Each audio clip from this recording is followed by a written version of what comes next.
ce waƙar ango da amarya. Annabi na ka sashi ma'aiki ɗaye sidina ka mace ce waƙar ango da amarya. Waƙa ta aure ce na shirya salulu ba na kunci waƙar ango da amarya. Shi aure maganin komai ne, aure maganin mai kunci waƙar ango da amarya.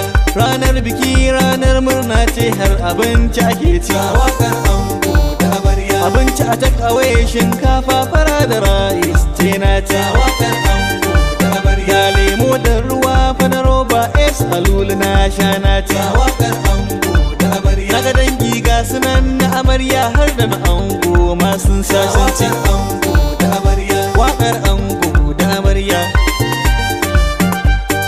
Amarya ga ango na kiɗan fari magidanci, tunda ango ka yi aure yanzu ango ka zamo magidanci.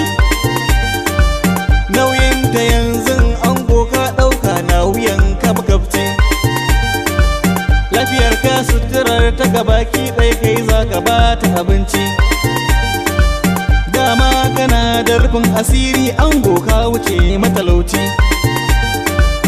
Allah raba mu da shi talauci mai saka zuciya ta yi kunci.